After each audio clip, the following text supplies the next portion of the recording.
yang tak sejalan dengan mereka kafir. Yang kedua, yang mengambil hukum selain daripada Al-Quran kafir.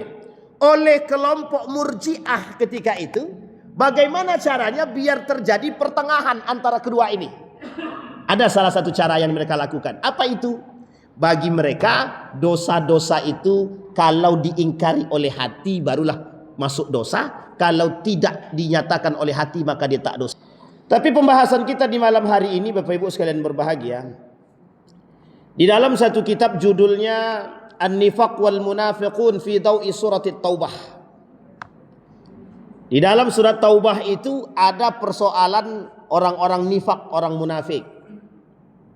Nah, kita tidak berbicara secara spesifik, tapi kita lebih kepada persoalan aliran-aliran sesat saja yang muncul disebabkan karena kenifakan mereka atau kemunafikan mereka.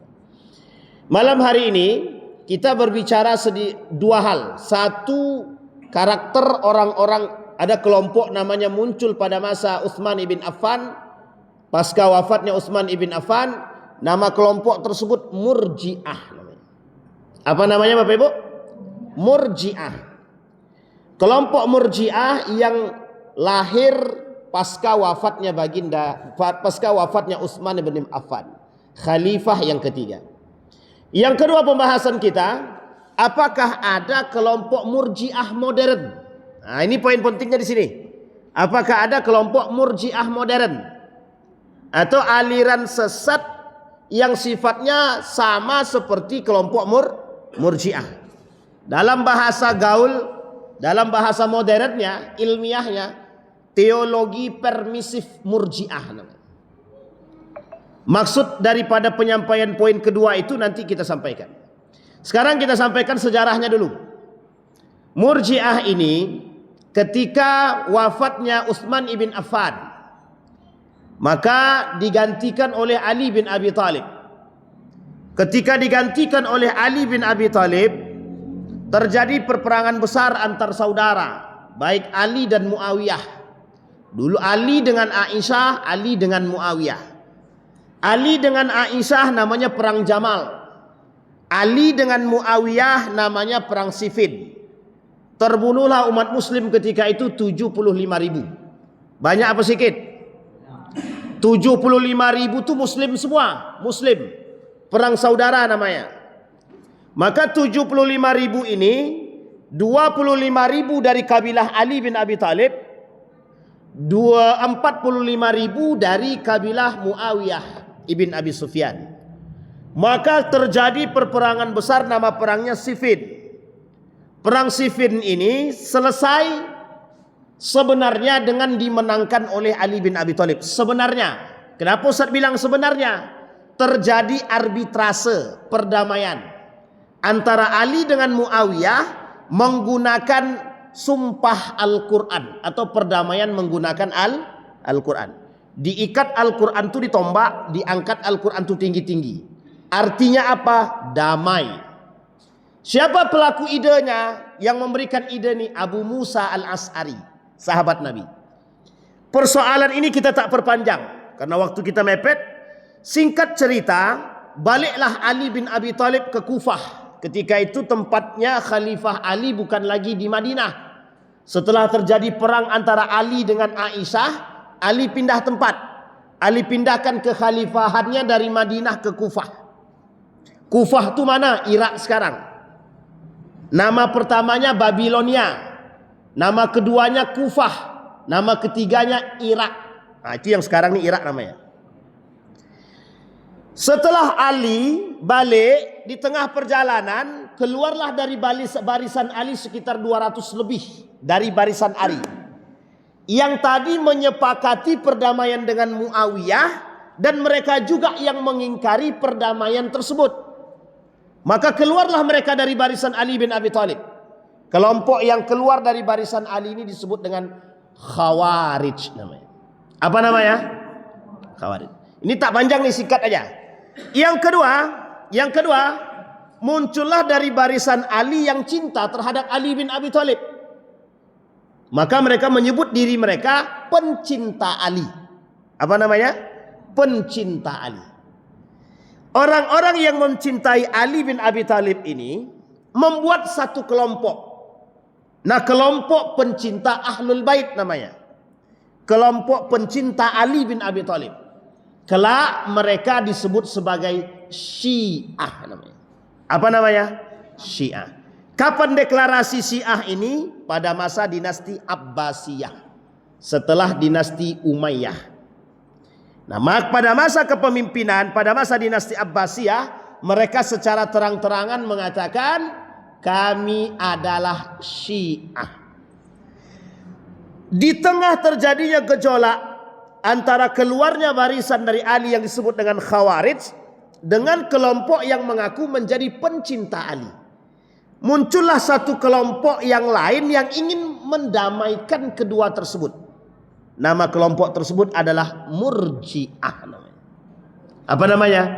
Murji'ah. Tetapi dalam pandangan para ulama, Murji'ah ini disesatkan. Karena ada beberapa hal yang oleh para ulama katakan mereka tak sejalan dengan akidah Islam.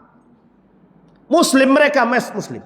Percaya kepada Tuhan, percaya. Tetapi ada agenda-agenda yang lain yang menurut sebagian ulama tak sejalan dengan mayoritas pemahaman Islam itu sendiri. Nah, nanti kita lihat. Nah, kembali kepada poin tadi, maka disebutlah kelompok ini Murji'ah namanya. Apa maksud Murji'ah ini? Ingin mengembalikan kelompok-kelompok tadi yang tadinya Khawarij dengan Syiah disatukan. Tetapi persoalannya adalah antara Khawarij dengan Syiah terjadi perbedaan. Bukan hanya Khawarij saja, bukan hanya Syiah saja, dengan nilai-nilai Islam pun hari ini dua kelompok ini berbeda. Kita ambil contoh Khawarij. Orang Khawarij pada saat itu mengatakan yang mengambil hukum selain daripada Al-Quran kafir. Jadi orang yang mengambil hukum selain daripada Al-Quran kafir. Kalau Syiah sekarang percaya pada Imam 12. Imam Syiah sekarang mencaci maki sahabat Nabi. Bahkan mereka berani mengkafir-kafirkan, menyesatkan. Secara nilai, peraturan, ajaran, Syiah hari ini sebagian daripada kelompok tersebut, kita ambillah Syiah Rafidah misalkan, mereka sudah mulai mempercayai Imam 12. Pertama, kedua, mereka sudah berani mencaci maki sahabat Nabi, termasuk istri Nabi Siti Aisyah. Dari dua ini saja sudah tampak kesesatannya. Meskipun tidak dikafirkan oleh para ulama, tapi disesatkan oleh para ulama. Oke? Sampai di sini bisa dipahami? Baik. Dua pemahaman setidaknya. Maka ada dalam paham mereka asyhadu anna aliyah. Nah, jadi sudah ada azan tambahan. Jadi dalam azan itu ada tambahan kalimat. Tidak hanya Allah, asyhadu an la ilaha illallah. Tidak hanya itu saja. Asyhadu anna Muhammadar Rasulullah. Ada satu lagi, asyhadu anna aliyah. Saya lupa terusannya, entah karramallahu wajhah atau apa, saya lupa. Tapi yang jelas sudah ada tambahannya. Dari tiga ini saja, itu sebenarnya kita sudah sedikit nampak ada kesesatan di dalam kelompok Syiah ini. Oke, sampai di sini bisa dipahami ya. Bagaimana dengan Khawarij? Khawarij satu, yang tak sejalan dengan mereka kafir. Yang kedua, yang mengambil hukum selain daripada Al-Quran kafir. Oleh kelompok Murji'ah ketika itu, bagaimana caranya biar terjadi pertengahan antara kedua ini? Ada salah satu cara yang mereka lakukan. Apa itu? Bagi mereka dosa-dosa itu kalau diingkari oleh hati barulah masuk dosa. Kalau tidak dinyatakan oleh hati maka dia tak dosa. Contoh, zina. Kalau hati ini mengingkari bahwa itu perbuatan dosa, kalau hati ini mengiyakan, kalau hati ini mengakui bahwa itu adalah dosa, maka jatuh dosa. Tapi kalau hati ini tidak mengatakan zina itu tidak dosa, hati ini tidak mengingkari bahwa itu dosa, maka dia tidak dosa.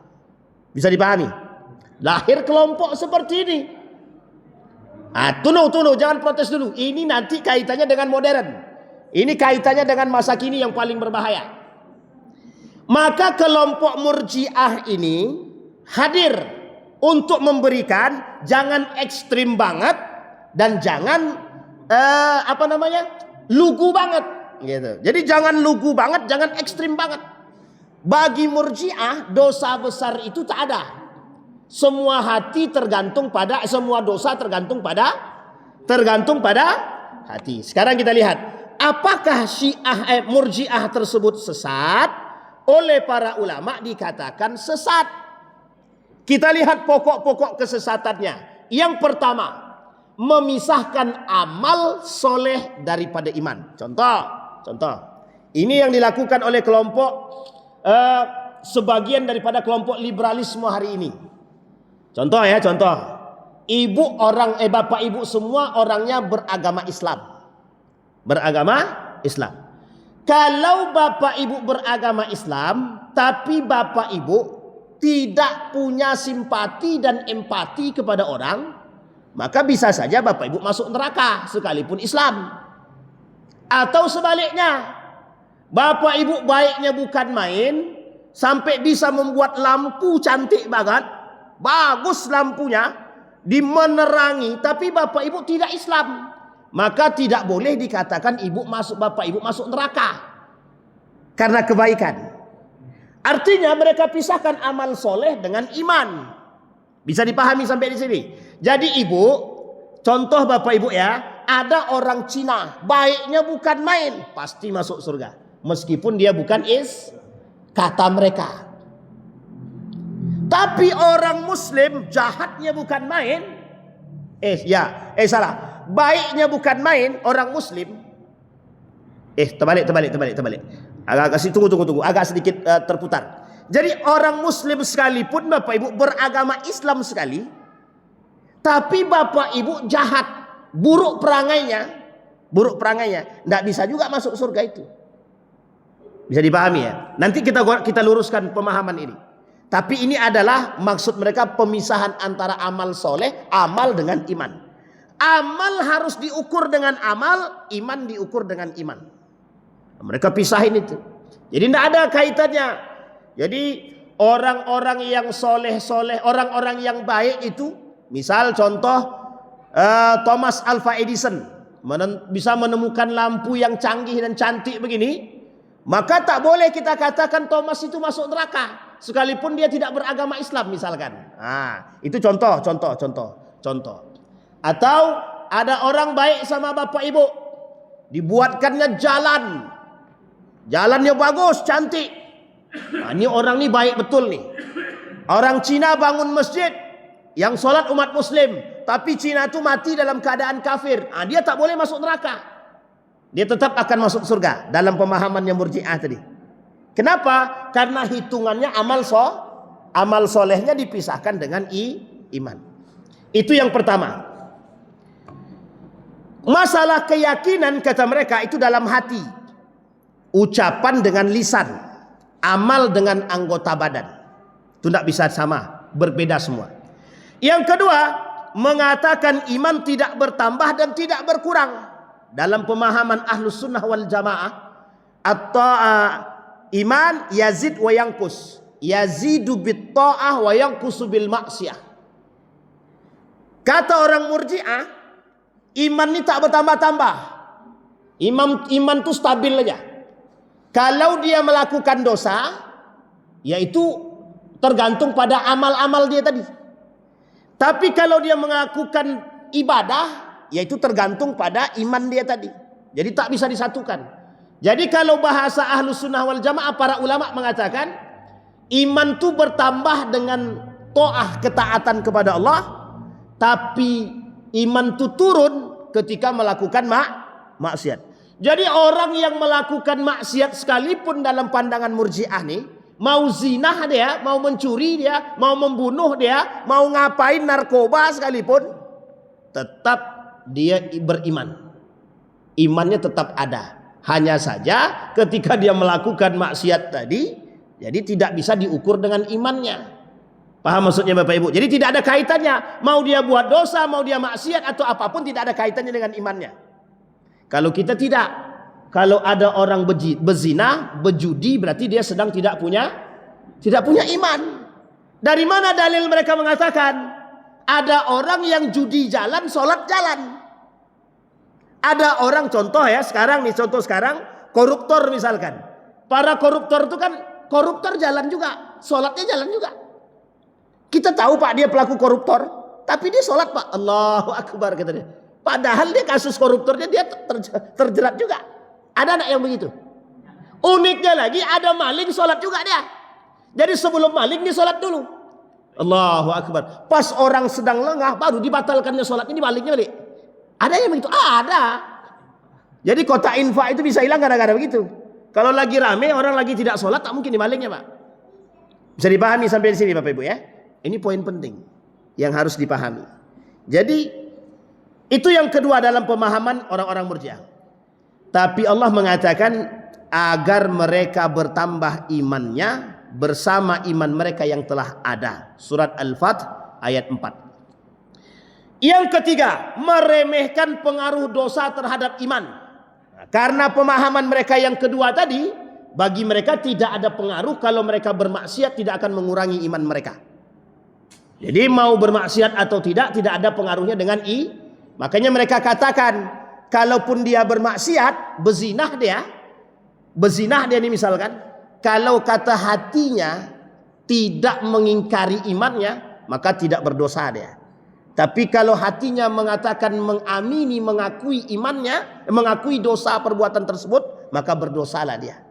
Kalau gitu berzinah aja banyak-banyak, tapi tak usah diakui gitu. Tak usah diakui sebagai dosa. Bahaya apa tak bahaya gitu. Nah, nanti kita lihat Pak, kasus-kasus ini. Ini sudah terjadi di Indonesia soalnya. Karena sudah terjadi dan marak dan mudah. Yang keempat, menyamakan iman orang soleh dengan pelaku maksiat. Apa kata mereka? Mau setinggi apapun iman mereka, imam masjid misalkan, kita lihat imam ini orangnya soleh, bagi mereka sama, antara imam soleh dengan pelaku maksiat sama. Kenapa kok sama? Tergantung pada hatinya. Ya sebenarnya kadang-kadang kalau kita nalar dengan akal yang agak-agak kurang sehat, betul juga Pak. Contoh ya, imam misalkan, imam masjid, imam soleh Pak, hafal Quran misalkan 30 juz. Dalam pandangan kita mesti soleh kan? Baik kelakuannya, karakternya Pak, baik. Kata mereka sederhana saja, belum tentu dia masuk surga. Memang belum tentu dia masuk surga. Tapi kata dia, orang-orang pelaku maksiat ini, bezina dia, narkoba dia, minuman khamar dia, belum tentu juga masuk neraka kata dia. Betul apa salah kira-kira? Betul apa tidak? Pelaku zina, narkoba, minuman khamar, berjudi, kira-kira belum tentu masuk neraka atau sudah pasti masuk neraka? Banyak juga yang mengaku Tuhan malam hari ini. Kalau dia tobat bagaimana? Itu kuncinya. Oke? Baik, kita kembalikan. Jadi menurut orang-orang Murji'ah nih sama aja.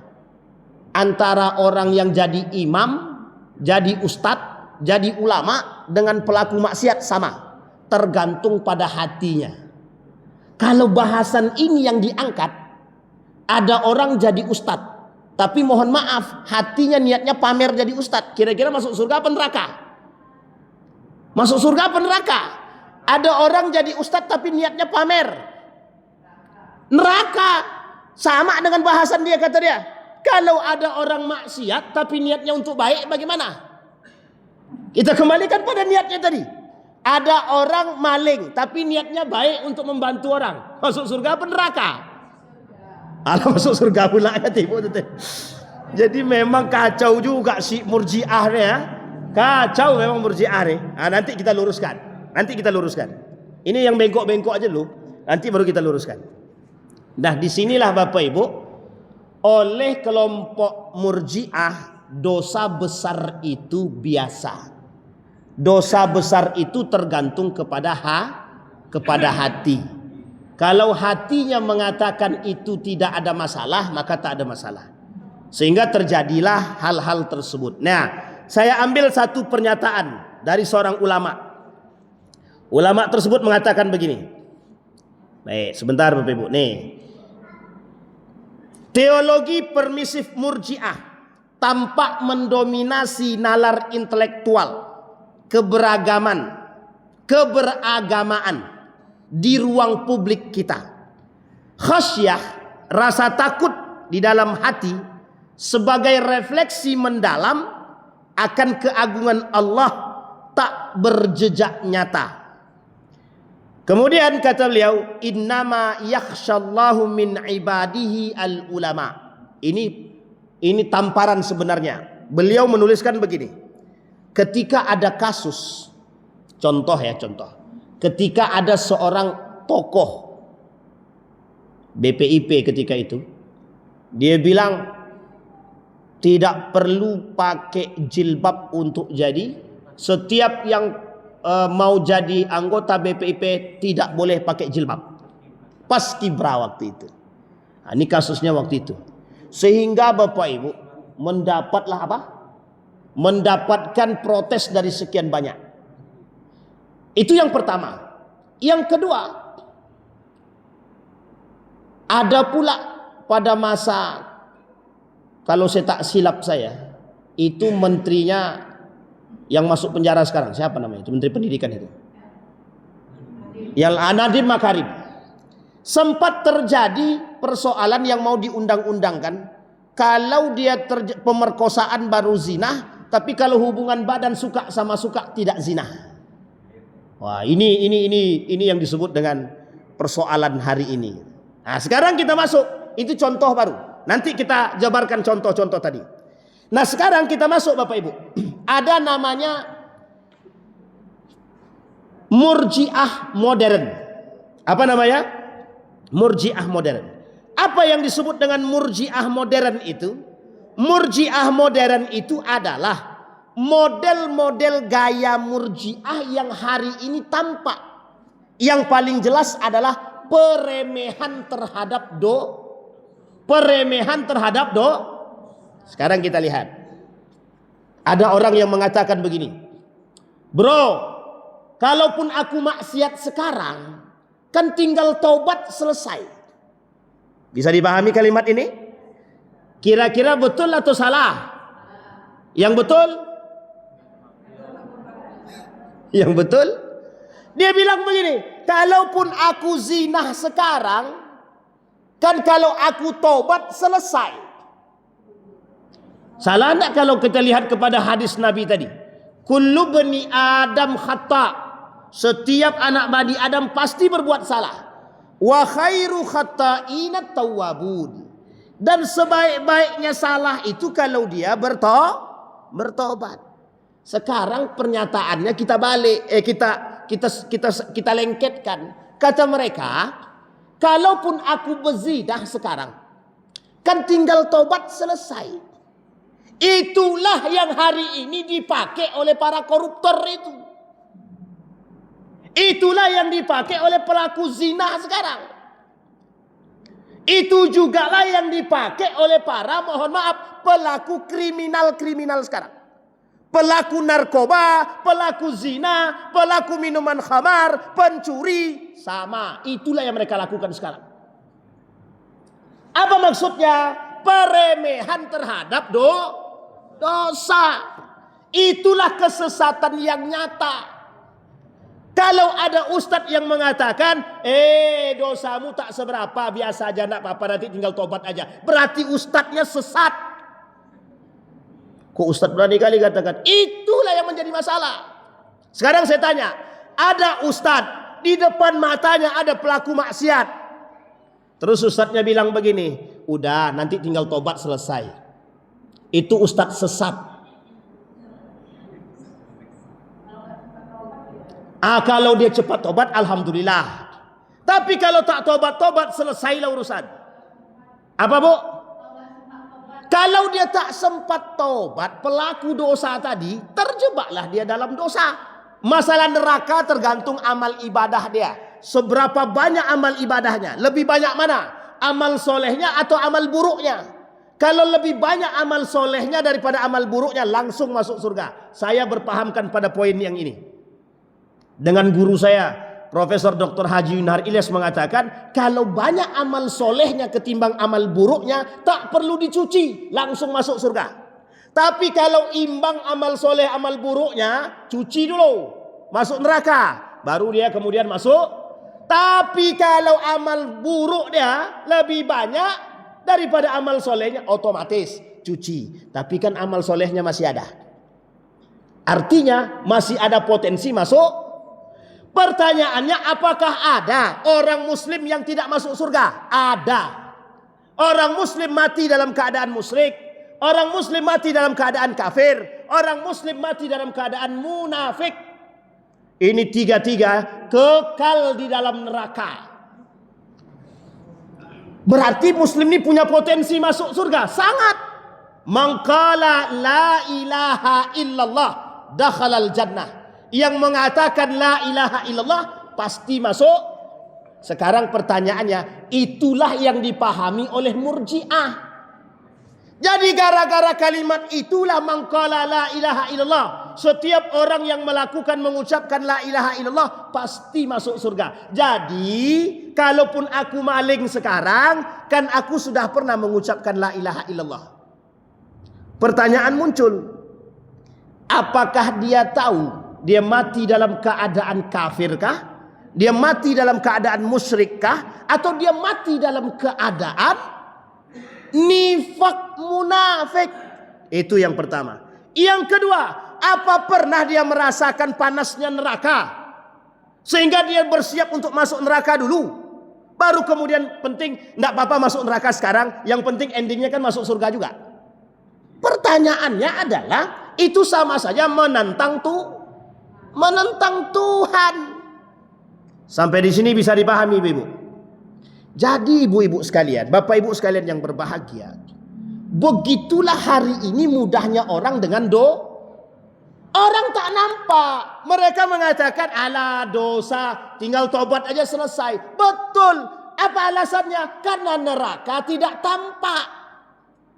Sekarang saya tanya, kalau ada orang maling dia, kemudian dibakar hidup-hidup, besok ada enggak yang maling di kampung itu?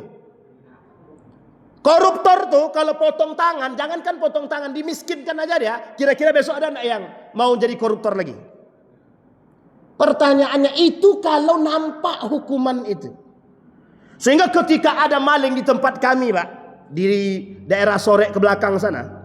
Jadi ada kasus. Ini gara-gara hukuman yang tak jelas juga ini. Jadi Pak, maling 2 juta. Pokoknya kalau cuma 2 juta ke bawah malingnya, maka tidak diproses itu Pak. Tidak akan ditangkap itu. Tanya kalau nggak percaya Bapak Ibu. Apa yang mereka lakukan? Tiap hari, hampir tiap hari ada maling. Setiap mau dilaporkan, apa kata mereka? Kalau cuma 2 juta ke bawah Pak, tidak bisa diproses Pak. Besoknya ketangkap maling itu, dibakarnya Pak, diikat pakai ban, dibakar hidup-hidup sampai mati.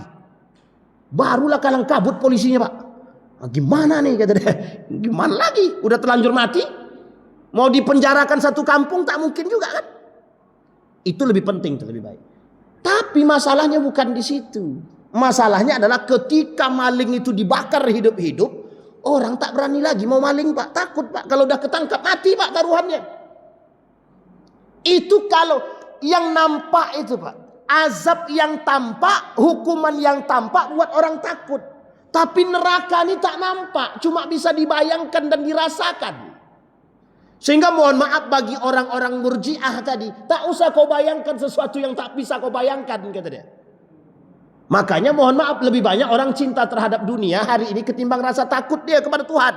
Kan lucu Pak, mohon maaf ya. Ini kan banyak kasus penipuan sekarang nih. Baik yang di atas itu kan pada nipu-nipu itu biasa aja kan. Apa ada dosa dalam diri mereka? Ada enggak rasa takut mereka dalam diri mereka? Mereka nipu rakyat gitu. Ada enggak rasa takutnya kepada Allah? Tak ada. Kenapa kok tak ada? Bagi mereka dosa itu pribadi. Sehingga cukup nanti malam kami bertobat kepada Allah. Apa kata Das'at Latif? Orang yang pencitraan itu munafik. Pencitraan itu munafik. Sementara dosa dia yang kaitannya dengan kezaliman terhadap manusia, itu tidak bisa dia tinggal minta ampun dosa kepada Allah itu. Dia harus minta maaf kepada seluruh umat yang ada di negara Republik Indonesia ini. Nah, itu cara meminta ampun itu. Karena dia zalim bukan kepada satu orang, tapi dia berbuat zalim nih. Para koruptor, ingat-ingat baik-baik nih. Tolong, ini ada ini ya kan. Nah, tolong kepada para koruptor, sadarlah.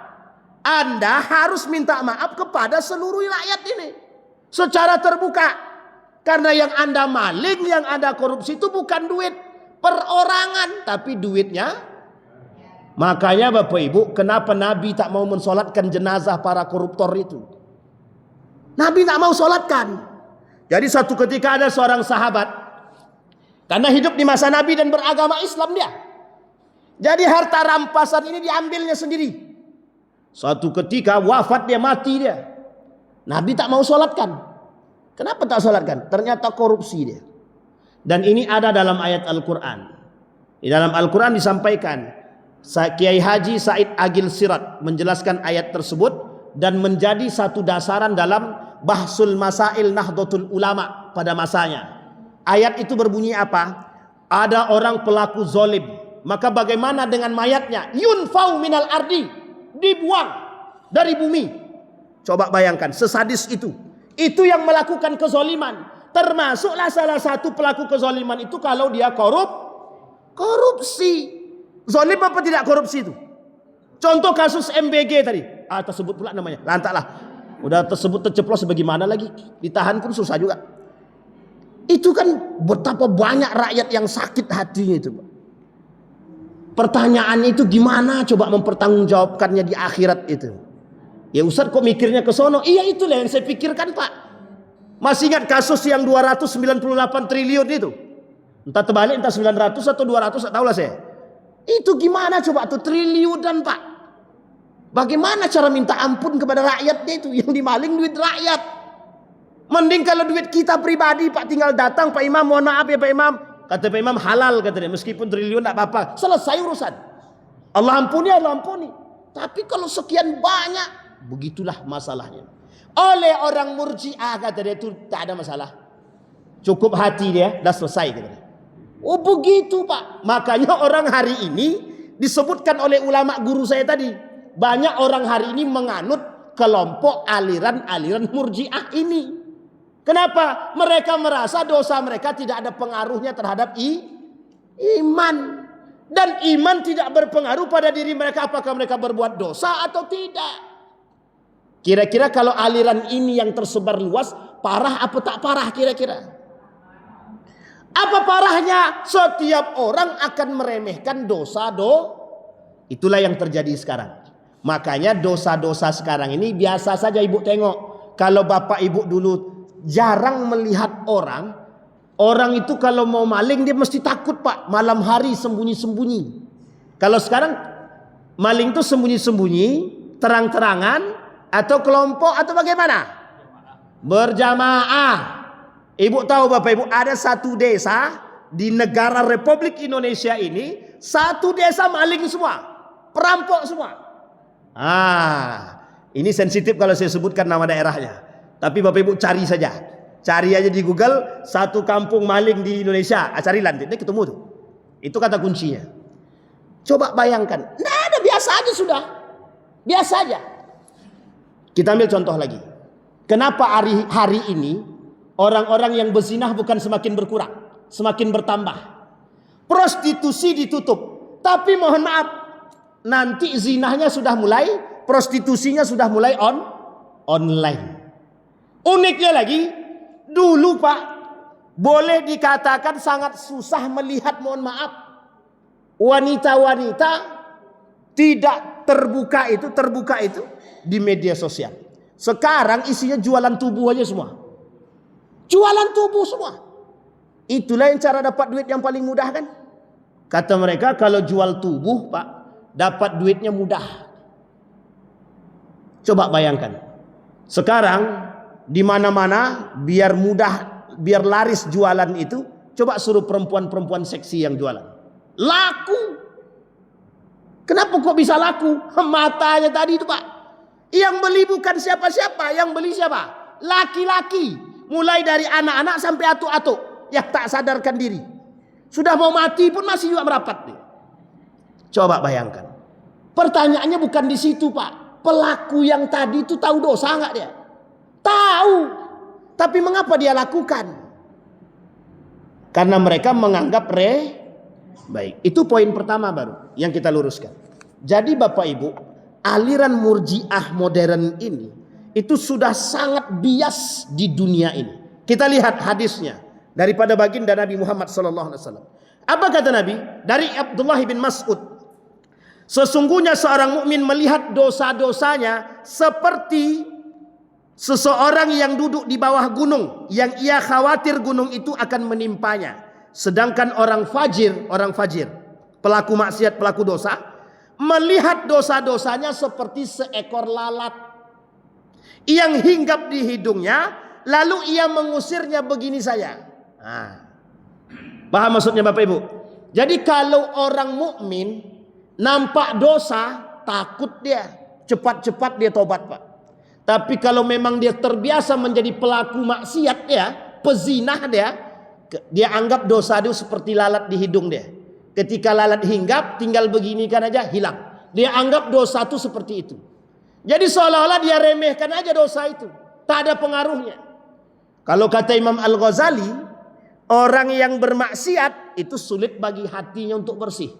Jadi kalau ibu-ibu, nih Bapak Ibu ya, Bapak Ibu saya kasih kunci. Kalau Bapak Ibu nampak orang kerjaannya marah-marah saja, itu insya Allah itu ciri-ciri pelaku maksiat itu. Iya serius Pak, serius saya bilang. Kalau Bapak Ibu lihat orang kerjaannya ngamuk aja, omongannya kasar aja, mohon maaf, itu pelaku maksiat itu, pelaku maksiat. Apalagi yang mohon maaf ya, yang ngelantur semua, mulai dari badannya, mulutnya semua ngelantur, matanya sama tuh Pak. Kerjaannya mencaci, memaki saja. Pelaku maksiat itu, pelaku maksiat. Ustaz yakin betul Ustaz. Coba cek. Sederhananya, kalau dia mukmin mungkin tidak mencaci maki orang. Kalau dia beriman mungkin tidak dia mencaci maki orang. Tidak mungkin. Kalau dia beriman tidak mungkin dia selingkuh. Apalagi pemakan yang haram, pemakan yang syubhat. Oh itu lebih parah lagi lisannya Pak.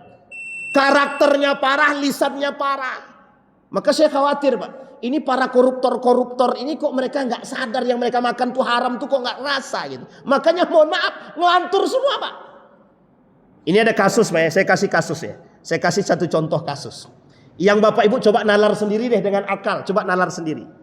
Kira-kira ada orang bakar ganja ataupun narkoba dibakar.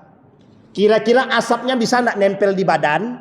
Terus orang yang tadi nempel di badannya itu dites. Kira-kira positif atau negatif narkoba dia tadi itu. Ini asapnya doang nempel di baju. Sementara yang diperiksa itu bukan, mohon maaf, yang dicek tuh urin.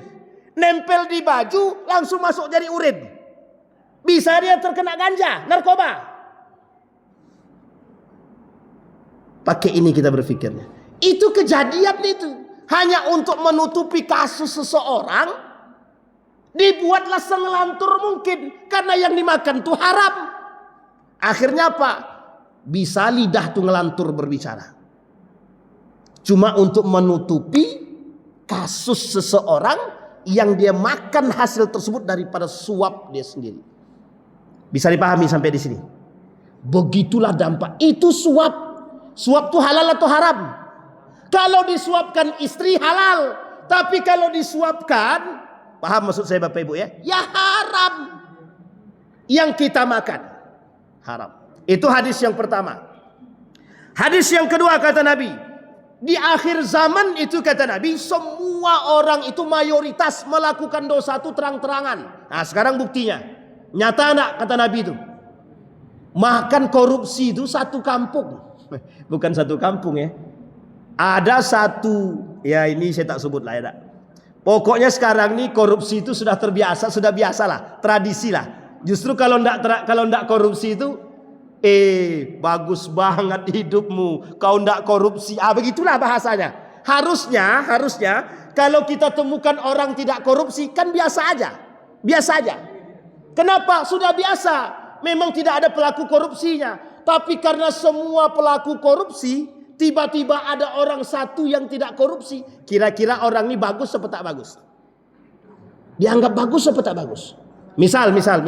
Satu kampung nih, satu masjid nih, ini kita semua nih, semuanya akhlaknya baik. Biasa apa tak biasa? Biasa apa tak biasa? Memang itu tuntutannya. Tuntutan kita untuk berakhlak. Tiba-tiba di antara kita semua nih pelaku maksiat semua. Jadi pelaku maksiat. Ada satu orang, misalkan Pak Imam kita tadi, tetap istiqomah dengan akhlaknya mulia. Kira-kira dia menjadi orang yang akan diperbincangkan atau tidak? Oh, imam bagus. Padahal berbuat baik itu memang wajib. Kenapa perlu apresiasi? Sekarang yang tidak koruptor diapresiasi. Bagus. Padahal itu harusnya menjadi sebuah kewajiban. Bisa dipahami sampai di sini. Begitulah dosa itu normal hari ini.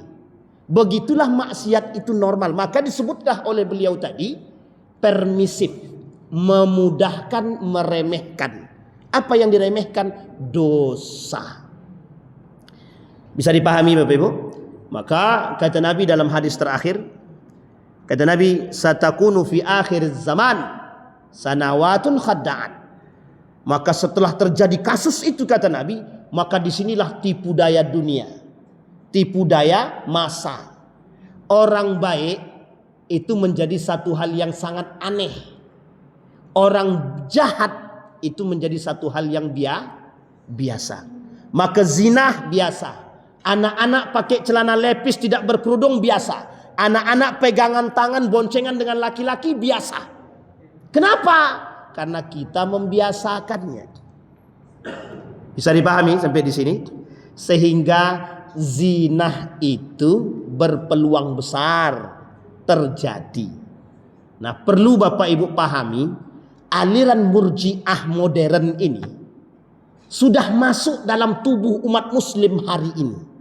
Bagaimana ketakutan kita terhadap aliran tersebut seharusnya menjadi pusat perhatian kita. Apa tak lagi kalau ini masuk dalam rumah tangga, terkhusus dalam rumah tangga kita. Betapa mudahnya seseorang membuat dosa, tapi mereka tak takut dengan dosa dan ancaman Allah tersebut. Na'udzubillahi tsumma na'udzubillah.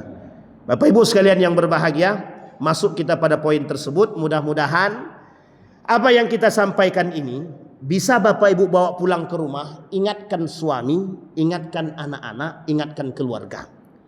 Yang perbuatan seperti ini bukanlah perbuatan biasa. Artinya, kalau kita tak punya rasa takut terhadap perbuatan tersebut, maka mohon maaf, jangan sampai keluarga kita sebagai pelakunya. Na'udzubillahi tsumma na'udzubillah.